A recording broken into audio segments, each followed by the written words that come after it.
யாழில் மாமியாரை கொலை செய்து வீசி எறிந்த மருமகன். யாழ் பல்கலைக்கழகத்தின் பெண் விரிவுரையாளர் ஒருவர் மருமகனால் அடித்து கொலை செய்யப்பட்டுள்ளதாக தெரிவிக்கப்பட்டுள்ள நிலையில் அது தொடர்பான விசாரணைகளை போலீசார் முன்னெடுத்து வருகின்றனர். இந்த சம்பவம் நேற்று முன்தினம் இடம்பெற்றுள்ளது. கணவன் மனைவி ஆகியோருக்கும் இடையே விவாகரத்து வழக்கு நீதிமன்றத்தில் நடைபெற்று வருகிறது. இந்த நிலையில் குறித்த விரிவுரையாளரான தனது தாயையும் தனது தங்கையையும் தங்கையின் கணவர் கடத்தி சென்றதாக யாழ்ப்பாண போலீஸ் நிலையத்தில் விரிவுரையாளரின் மகன் முறைப்பாடு பதிவு செய்துள்ளார். இது குறித்து விசாரணைகள் செய்வதற்காக யாழ்ப்பாண போலீசார் பாண்டியன் தாழ்வில் உள்ள அவர்களது வீட்டிற்கு சென்றனர்.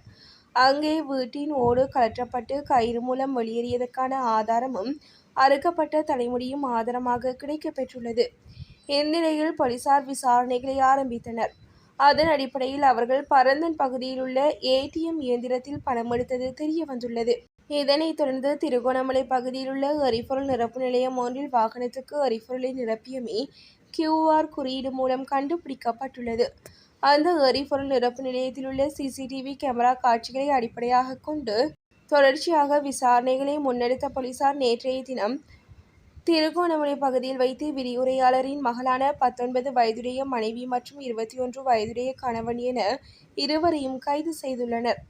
இதனையடுத்து அவர்களை யாழ்ப்பாணம் போலீஸ் நிலையத்திற்கு கொண்டு சென்று விசாரணைகளை மேற்கொண்ட நிலையில் விரிவுரையாளரான குறித்த பெண் மருமகனின் தாக்குதலின் போது உயிரிழந்த விடயம் தெரிய வந்துள்ளது. மேலும் உயிரிழந்தவரது சடலத்தை எடுத்துச் சென்று யாழ்ப்பாணத்தில் உள்ள ஒரு இடத்தில் வீசிவிட்டு இருவரும் சென்றதாக விசாரணைகளில் தெரிய வந்துள்ளது. இந்த நிலையில் குறித்த சடலம் எங்கே வீசப்பட்டது என்பது தொடர்பான விசாரணைகளை போலீசார் மேற்கொண்டு வருவதுடன் அந்த சடலத்தை மீட்பதற்கான நடவடிக்கைகளையும் மேற்கொண்டு வருகின்றனர். யாழ் சாவகச்சேரி கனகம்புலியடி பத்தூர் வீதியில் இடம்பெற்ற வாகன விபத்தில் தாயும் மகளும் உயிரிழந்துள்ளதாக தெரிவித்துள்ளனர். இந்த சம்பவம் இன்று காலை 8:30 மணியளவில் இடம்பெற்றுள்ளது. புத்தூரிலிருந்து மீசாலை நோக்கி பயணித்த டிப்பர் வாகனமும் மீசாலையிலிருந்து மட்டுவில் நோக்கி பயணித்த முச்சக்கர வண்டியும் நேருக்கு நேர் மோதி விபத்துக்குள்ளாகின. இதன்போது முச்சக்கர வண்டியில் 4 பயணித்துள்ளனர்.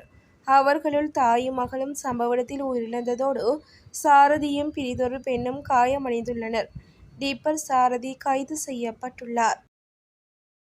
வலுசக்தி சவால்களுக்கு மத்தியில் அரசு சேவையை தடையின்றி முன்னெடுக்க விசேட குழு தீர்மானம். அரச சேவையை முறையாக பேணுவதற்காக நியமிக்கப்பட்ட அமைச்சரவை குழுவின் முதலாவது கூட்டம் பிரதமர் கலாநிதி ஹரணி அமரசூரியவின் தலைமையில் ஜனாதிபதி அலுவலகத்தில் நடைபெற்றது. மத்திய கிழக்கின் போர்ச்சூழ்நிலை காரணமாக தற்போது எழுந்துள்ள சவால்களை எதிர்கொள்ளும் வகையில் வலுசக்தியை முகாமைத்துவம் செய்து அரசு சேவையை தொடர்ச்சியாக பேணுவது தொடர்பாக இக்கூட்டத்தில் விரிவான கலந்துரையாடல்கள் இடம்பெற்றன. அத்துடன் அரசின் அத்தியாவசிய சேவைகளை தடையின்றி தொடர்ந்து முன்னெடுப்பது தொடர்பாகவும் குழு கவனம் செலுத்தியதுடன் பொதுமக்களுக்கு அரசு சேவைகளை தடையின்றி தொடர்ச்சியாக வழங்குவதற்கும் அரசு ஊழியர்கள் எதிர்கொள்ளும் சிரமங்களை தவிர்த்துக் கொள்வதற்கும் மேற்கொள்ளக்கூடிய நடவடிக்கைகள் குறித்தும் இதன்போது விரிவாக கலந்துரையாடப்பட்டுள்ளது. இலங்கைக்கான எரிபொருள் கையிருப்பு தொடர்பில் அதிகாரிகள் வெளியிட்டுள்ள மகிழ்ச்சி தகவல். இலங்கையில் QR பிரச்சினை முடிவுக்கு வந்துள்ள நிலையில் எரிபொருள் போதுமான அளவு உள்ளதாக அரசியல்வாதிகள் மற்றும் அதிகாரிகள் சிலர் கலந்துரையாடலின் போது தெரிவித்துள்ளனர். அதற்கமைய மே மாதம் இறுதி வரை போதுமான அளவு எரிபொருள் உள்ளதென தெரிய வந்துள்ளது. மே மாதம் இறுதி வரைக்கும் தேவையான எரிபொருள் விண்ணப்பம் செய்யப்பட்டுள்ளதாகவும் அவை நாட்டை வந்தடையும் எனவும் எதிர்பார்க்கப்படுகிறது. இந்த கலந்துரையாடலின் போது 5 கப்பல்கள் இலங்கை நோக்கி வரவுள்ளதாக அதிகாரிகள் சுட்டிக்காட்டியுள்ளனர். இந்த 5 கப்பல்களும் ஏப்ரல் மாதத்தில் பல்வேறு சந்தர்ப்பங்களை நாட்டை வந்தடையும் எனவும் கூறியுள்ளனர். தெமட்டகொட ருவன் பிணை விவகாரம். துமந்த சில்வாவிடம் வாக்குமூலம் பெற நீதிமன்றம் அனுமதி. சட்டவிரோத பணமீட்டல் குற்றச்சாட்டில் கைதாக இருந்த தெமட்டகொட ருவன் எனப்படும் பாரியளவிலான போதைப்பொருள் கடத்தல்காரருக்கு பிணை பெற்றுக் கொடுப்பதற்காக இலஞ்சம் பெற்றதாக கூறப்படும் விவகாரம் தொடர்பில் முன்னாள் நாடாளுமன்ற உறுப்பினர் துமிந்த சில்வாவிடம் வாக்குமூலம் பெறுவதற்கு இலஞ்ச ஊழல் ஒழிப்பு ஆணைக்குழுவுக்கு நீதிமன்றம் அனுமதி வழங்கியுள்ளது. கொழும்பு மேலதிக நீதவான் லஹிரி சில்வா நேற்று இந்த உத்தரவை விடுத்துள்ளார். துமிந்த சில்வாவிடம் எதிர்வரும் 23ஆம் திகதி காலை 10 மணியளவில் சிறைச்சாலையில் வைத்து வாக்குமூலத்தை பதிவு செய்து கொள்ள நீதவான் அனுமதி வழங்கியுள்ளார்.